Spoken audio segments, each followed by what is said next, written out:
to the Federal Reserve Bank of Dallas's Educator Summer Professional Development. Hi, I'm Morgan Ackley, Economic Education Advisor at the Dallas Fed. For those that have joined RPD in the past, we welcome you back. For those of you that are joining for the very first time, welcome. Teachers truly are the heart of Texas and our economy, and we are so excited to be able to provide you with video sessions this summer. You will hear from our expert economists, our economic education advisors, as well as external speakers in our summer series. Thank you for choosing to join us for your summer PD. We know that you have many choices. Whether you are pre-registered or not, you will have the option to be able to complete a survey at the very end of the video for continuing professional education credit. The summer series will be available for CPE credit from June 22nd through August 15th. Our summer series topics include COVID-19 and the economy, which features our own expert economists. You'll also hear from our regional economists with economic updates from Houston, El Paso, San Antonio, and Dallas. Lastly, you'll also hear from our economic education advisors as well as external speakers about classroom resources and strategies that will expand your instructional toolbox for this coming school year. The agenda for this session is on the slide. Remember, once you have finished the video, you will need to complete the survey at the end in order to earn your continuing professional education credit. You can only receive credit once for each course. Today, you will hear from our presenter. At the end of the video, you will also be provided a link to complete the survey. The survey is password protected, so we will include that password at the very end of the video. After you've completed your survey, please allow up to 2 weeks to receive that certificate via email. Although we can't meet in person this year, we are here to provide support for any questions that you might have. Please feel free to reach out to our economic education team with any questions that you might have. Our contact information is available at the end of the video and also on the website. Today's presenter will be Morgan Ackley. Ackley is an economic education advisor at the Federal Reserve Bank of Dallas.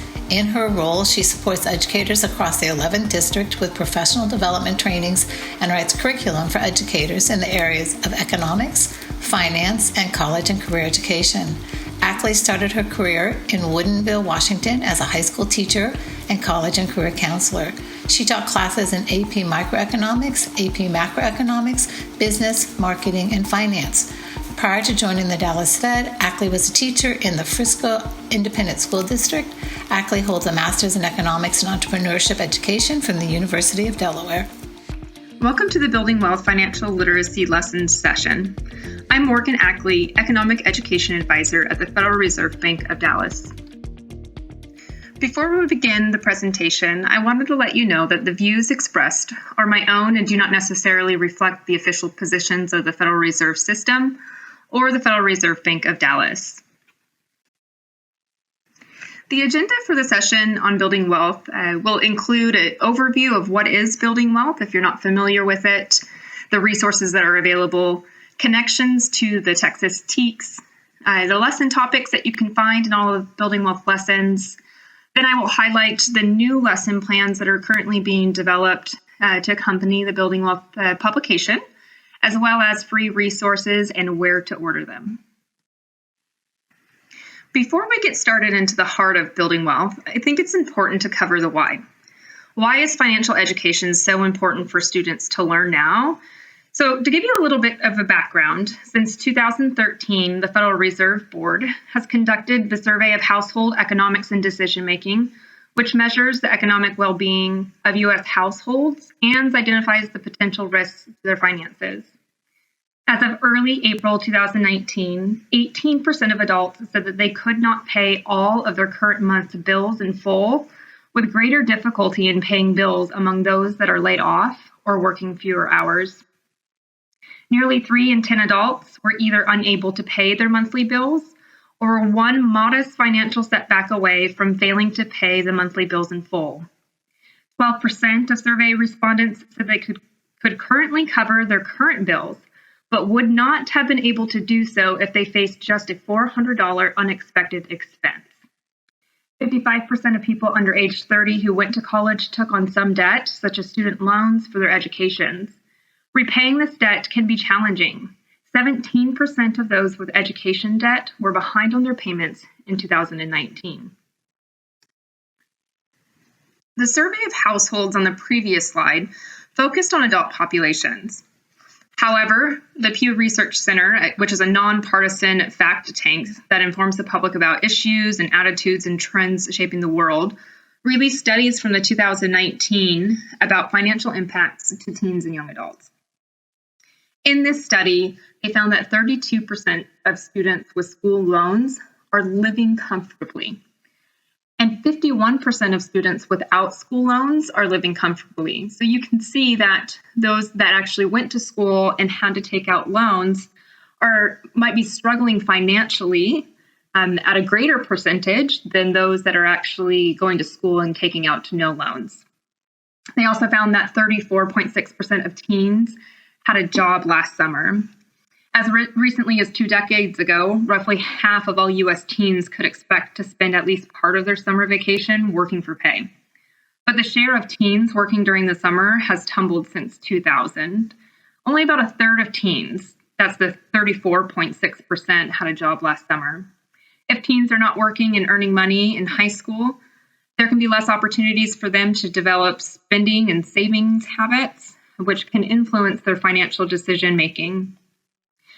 So with that being said, I think it's important as we think about financial literacy that preparing our students today in the classroom, any opportunities that we can are going to help prepare them for developing those skills and maybe even understanding how going to college and creating budgets might affect their financial stability in the future. Today, we're going to cover building wealth, which is really a beginner's guide to securing your financial future. It was originally created as a publication by the Federal Reserve Bank of Dallas. And over the years, it has grown in its resources that are available online. There's resources for consumers, community leaders, for teachers, and for students. Today, we're going to focus on the resources that are available specifically for teachers in the classroom.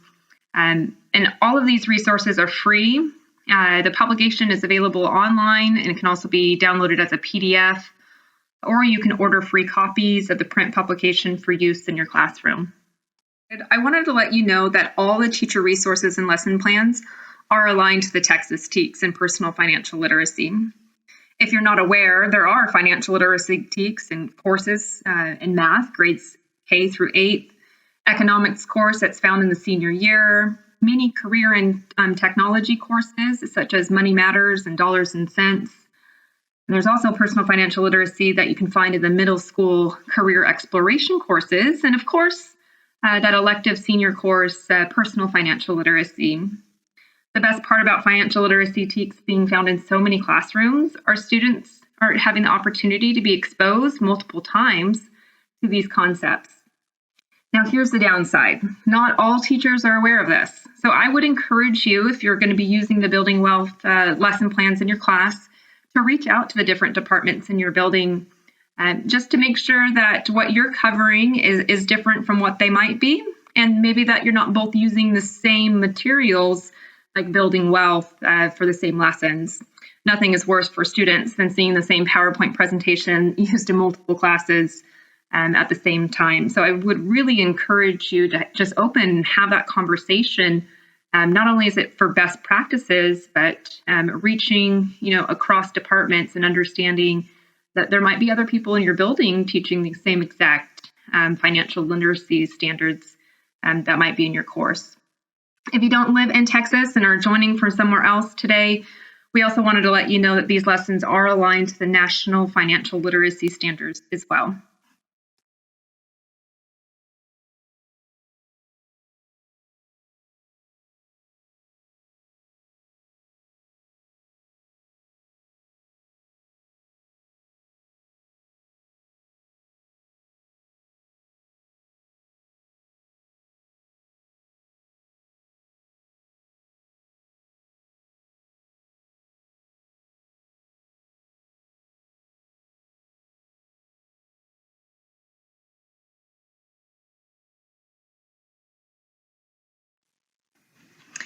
So the new Building Wealth lesson plans, there'll be 12 lessons that accompany the Building Wealth publication. The lesson procedure documents are included, as well as PDF presentations and assessment activities and guided notes. For those of you that are currently using the Building Wealth lesson plans that we've had, we thank you for your continued support. In the past, we only included the lesson procedure documents and the interactive PDFs. So this new version, you're going to see a lot more activities and handouts, and even ways to address student questions and responses that you haven't seen in the past. The technology that was used to create those interactive lessons previously is becoming obsolete. Adobe's actually getting rid of that technology by the end of this year. So if you have been using those lessons in the past, know that that technology is no longer going to be supported by the end of this calendar year. And that's kind of the reason why we're rewriting all of these lessons so they can be used in your classrooms.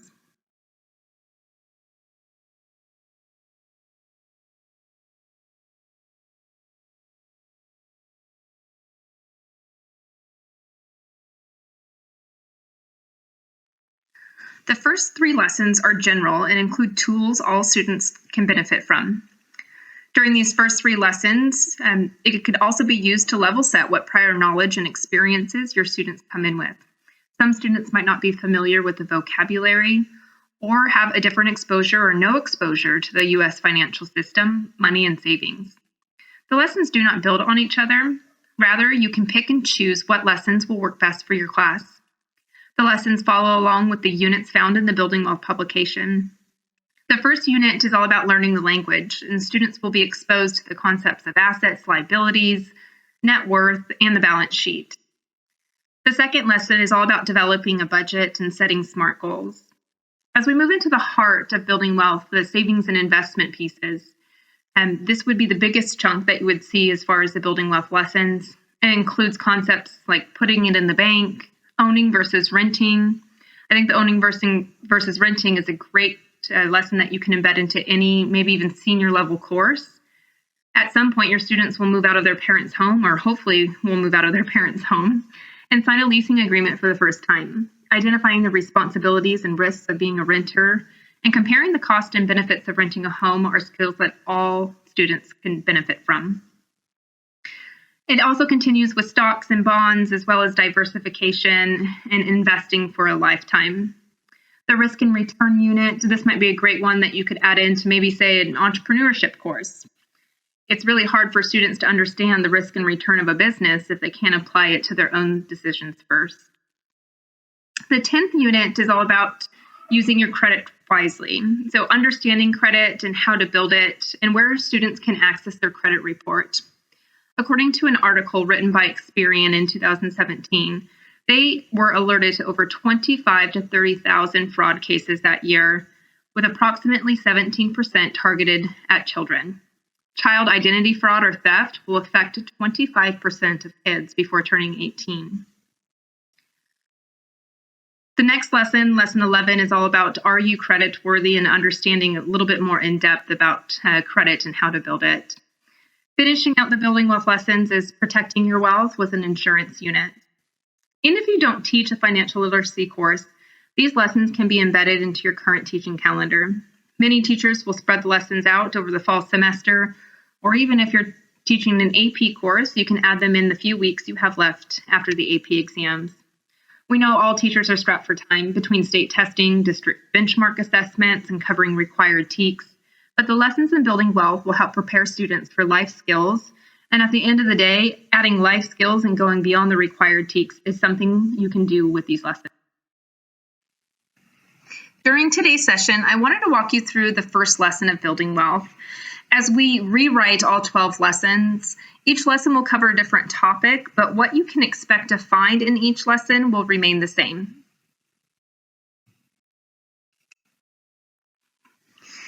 So every lesson will begin with the instructional objectives. So in this lesson, we're going to be focusing on defining wealth, using the concept of net worth. So how do you measure wealth?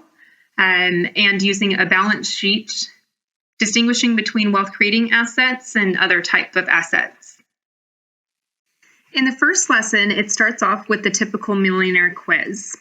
This is an opportunity to engage your students in the conversation of what prior knowledge do they have or assumptions about millionaires. And it also gives you the option to just advance the slides by clicking through the presentation. So most millionaires make $500,000 a year.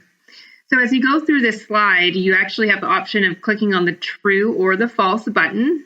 It doesn't matter which one that you click on, it will always display the correct answer. So if I were to click on false, I don't think most millionaires make more than $500,000 a year, it will bring up that answer. I also could go back and say most millionaires make more than $500,000 a year, click on the true, and it's still going to display that false answer. This is really just a great opportunity to have a conversation with your students of what they might think about millionaires and their perceptions of the world.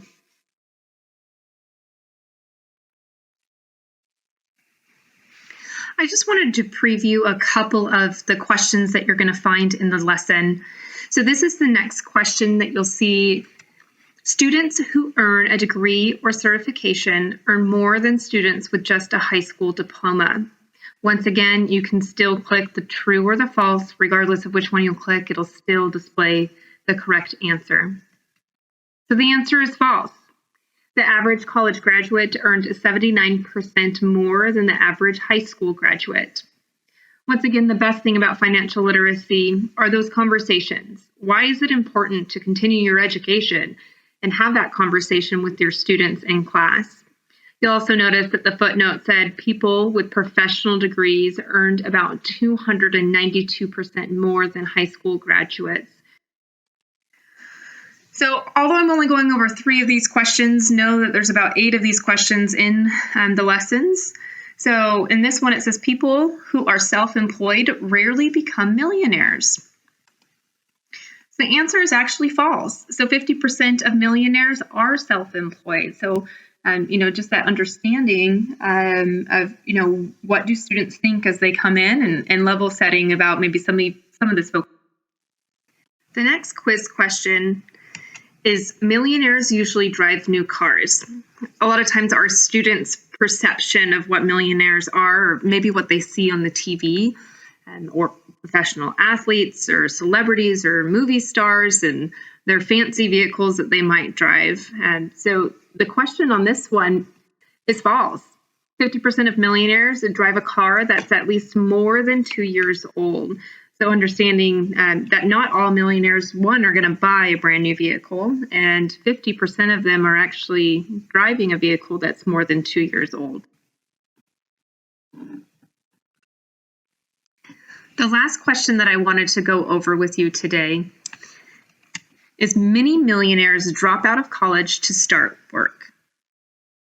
Students are aware of millionaires such as Mark Zuckerberg or Steve Jobs, or even the latest YouTuber who has dropped out of school or never even went to school and became a millionaire or even billionaire. The disconnect with students dropping out of college and connecting it to millionaires sometimes exists. But the important thing is those millionaires didn't just drop out of college. They dropped out of college and were successful because of their hard work and dedication.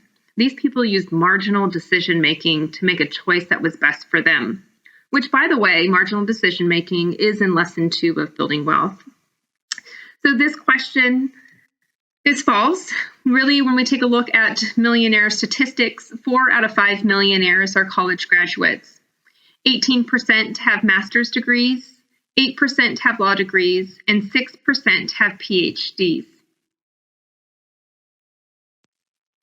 The procedure documents are included with all of the presentations. We've really tried to build out the presentation so teachers would not need to follow the step-by-step lessons procedures, but we did want to let you know that they are there, especially if you're new for teaching financial literacy or just need extra help and suggestions on classroom strategies, discussion questions, or even possible student answers. We'd highly encourage you to use the lesson procedure documents. Here you can see that each lesson starts with a description of what you're going to find, connections to national and state standards, It also goes over the instructional objectives. If you're having to build your lesson plans and send them in to your administrators ahead of time, this might be really helpful. And also the time required. So for lesson 1, you can either do one 90-minute class or two 45-minute class periods. We've really tried to create a transition in the middle of the slide if it's more than one class period of a really good stopping point. Also in the lesson procedure documents, it will include what materials you might need. So here, the PowerPoint PDF slides, copies of handout 1, which is real life balance sheets, copies of handout 2, try it on your own balance sheet. In the final assessment, what does it mean to be wealthy? You'll also include the lesson procedures. I've only included a clip of maybe the first couple slides here. I also wanted to show you what you might see in those lesson procedures. I know we just finished that typical millionaire quiz, but if I were to jump into the lesson procedure documents, you'll see that it says display slides 4 through 21. And as a class, you're going to work through that typical millionaire quiz, use the quiz to dispel myths about millionaires, advance the questions by clicking to the next slide. We've also included in the lesson procedure documents classroom response strategies. So this might be a strategy to have students write true or false on a sheet of paper or even hold up their answer, as well as have students move to different sides of the room.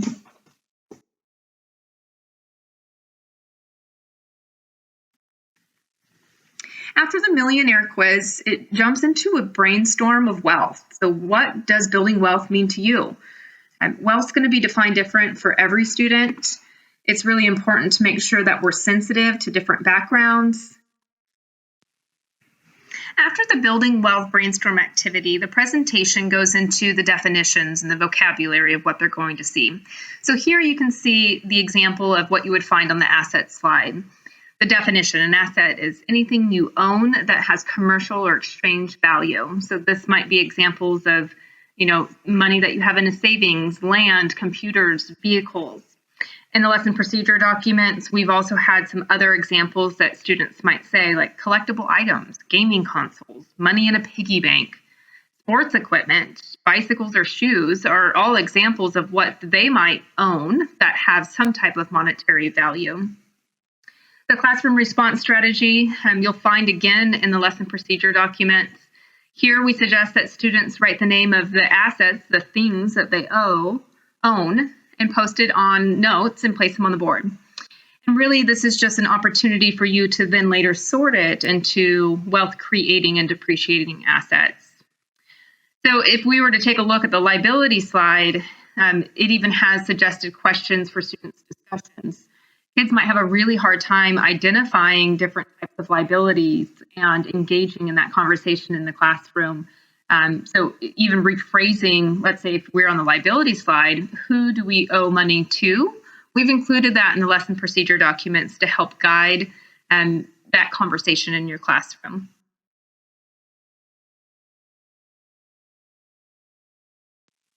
The next 5 slides cover the definition of net worth, which is assets minus liabilities.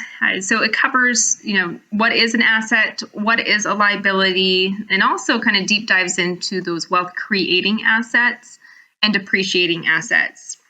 For students, maybe even just starting with the example that driving an expensive car doesn't automatically make you wealthy. It really depends on how much you still owe on that car. So understanding that net worth is everything that you own minus everything that you owe. Students will come up with all different types of wealth creating and depreciating assets.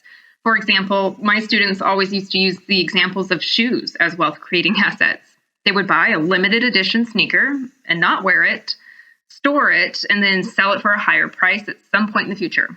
For me, I wear my shoes until there's nothing left. It might have holes in them or paint on them. My shoes start depreciating the moment I buy them. So really an opportunity for students to share what do they think their assets are and their liabilities.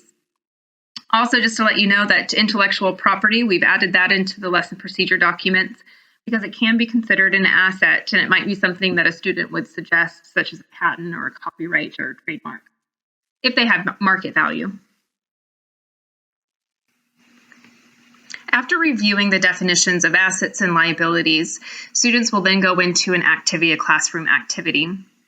So we have included in the lesson procedures either the printout of all of the different scenarios for our characters and describing their assets and liabilities, or we've also embedded it into the presentation. So if you wanted to use the paper version, you could, but we've also made sure that we've included everything in the presentation, including those answers. So if you never wanted to look at those lesson procedure documents while you're in class, you could choose to just use the presentation instead. So here they're going to read the following scenarios and discuss them with their team and identify items that could be either assets or liabilities. Our first character we have is Jose. He's 25 and a freelance app developer. It suggests the students, as they read, think about what items belong in Jose's balance sheet. So he has developed a game for the iPhone, which enables him to earn money to pay cash for a small condo and a new car. He has also developed and copyrighted a mobile app that tracks the movement of continents in real time, but it hasn't paid off yet. Jose doesn't have a savings account, and he finds that his living expenses currently exceed his income. He has had to use his 2 credit cards to pay for living expenses until he gets more money coming in. He recently upgraded his television and sound system and took advantage of the retailer's 36-month no-interest offer. So that's the first scenario that's done in the books. I would suggest for this scenario that you could even do it together as a class or walk your students through together as a class. The next slide goes into Jose's list of assets and liabilities. So we're pulling out that information from the written scenario of his condo, the credit card debt, the store-financed home theater, the new car, and copyrighted mobile app. This is an opportunity where your students can actually start transferring that knowledge and that information from definition and how do you apply it in a real-life scenario. What's nice about the presentation setup is it really does allow flexibility as a teacher. The lesson procedures include the worksheets to follow along, and depending on your class, you can differentiate this lesson. If you advance to the next slide, it actually shows you those answers. There's no going back and forth through the lesson procedure documents. They're all embedded into that presentation. So sorting out that those assets, that condo and new car, were paid for, so he does not owe any money on them. And the copyright on the mobile app is also considered that intellectual property. The liabilities is a credit card debt of even if you use a credit card, it still means that you have to pay for that money. A concept that maybe students don't quite understand of thinking that debit cards and credit cards are the same, really an opportunity to even have a conversation with your students of why do they fit into each of these categories. And then a store-financed home theater. The next scenario is Maria. She's 28 and a loan officer. I wanted to show you a couple of these scenarios, even without their answers, just to give you a glimpse of the kind of work that your students could do. And they could even do it as individuals on their worksheet. You could do it in the classroom together, or you can differentiate and put your students into different groups to work on these activities. But Maria lives in a suburban home she bought 3 years ago, taking out a 30-year mortgage.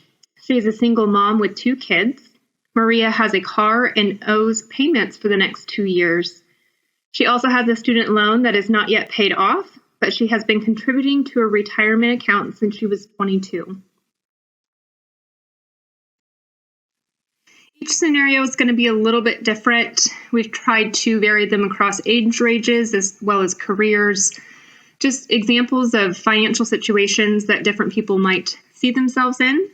So Sam is 38 and an engineer. Sam's bonus last year was 500 shares of a company's stock. Sam paid cash for a new car and financed a new boat for 3 years. He puts all of his monthly expenses on a credit card but pays it off every month. 2 years ago, he broke his leg skiing and has a few unpaid medical bills. He recently co-signed a loan to help his sister finance a new business. So as you can see, with each of these different scenarios, we've tried to create different types of assets and different types of liabilities.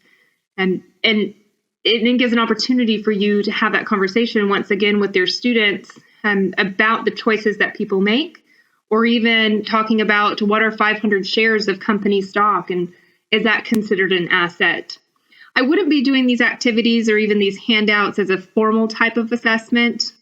You could grade it if you wanted to, because it is a handout that they could turn in, but this is really their first time exploring, can they correctly identify those assets and liabilities? The last one that I'm going to share with you is Andrea. She's 20 and a college sophomore. Andrea works part-time to pay for school, but still contributes $25 to her savings account each month. She has to put her books on her credit card this semester, but hopes to pay them off before the semester ends. Andrea drives a 2015 car that is paid for. She has an extensive collection of bobbleheads. To pay for her summer study abroad, she borrowed $1,300 from her bank that must be repaid with interest. So as you can see with Andrea, there might be times where your kids have questions. She's only putting $25 away in a savings account, where that's a conversation of maybe when you're in college, you're not going to have a lot of extra money. But the point is she's developing good, solid financial habits at the age of 20, and that hopefully will continue for the rest of her lifetime.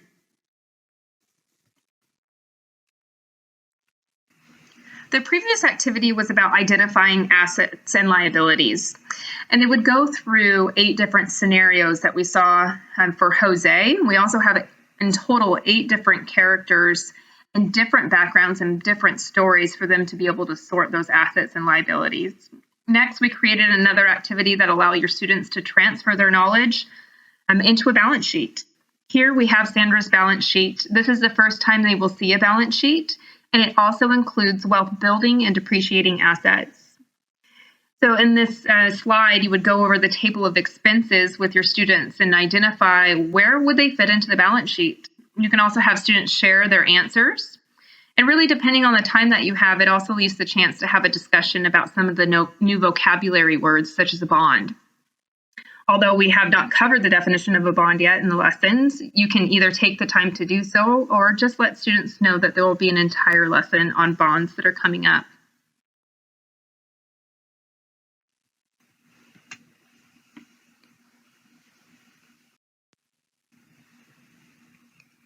After completing Sandra's balance sheet, we move on to an assessment that you can use in your classroom.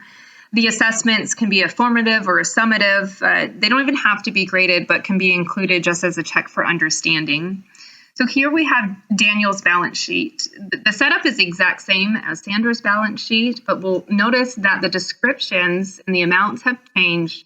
But this assessment is either a printout, or you could display the slide up on the board and have kids fill it in. It's really up to you, but we did include all of the handouts and assessments would be able to print or to upload online if you want your kids to do these assessments. So here we have Daniel. He has a checking account worth $900. The balance due on a new cell phone is $250, a college savings account $500, and the balance due on annual gaming membership $100, a laptop computer $1,500, and balance due on laptop computer $600. And so this gives an opportunity for your kids to show their understanding of, did they understand assets and liabilities, wealth creating and depreciating assets in this lesson. I wanted to summarize what we've gone over in this presentation today. Coming soon will be 12 updated lessons to accompany the Building Wealth publication. At the time of recording this video, we have not yet released any of the new lessons for Building Wealth. I gave you a preview of what you're going to see in Lesson 2. So I please encourage you to check back to our website soon. And as we finish those lessons, we will upload them to the website. All of the new lessons will include procedure documents that are detailed, presentations that you can use in the classroom. And we've tried to scaffold all of the lessons so it gives an opportunity for the teacher to first introduce those concepts and have their students practice, maybe work into groups, and then transfer that learning and apply that learning in some type of activity or assessment. You also see in those new lesson procedure documents the classroom response strategies and questions to guide discussions, as well as the handouts and assessments, and some of the units will even have guided notes. all of the resources that we have can be found on the Dallas Fed website. So if you were to go to www.dallasfed.org/educate, you'll be able to access all of our economic education resources, professional development, as well as our publications. So as you can see here, I'm on the main page of the Dallas Fed website, and there's a tab at the very top for economic education and outreach. So you can actually click on the economic education to get to our site. If you're interested in ordering Building Wealth publication, you can order those free copies. So here I'm actually within the Building Wealth website. You can access that from our economic education homepage. And there's a tab across the top. If you click on that, you can order Building Wealth.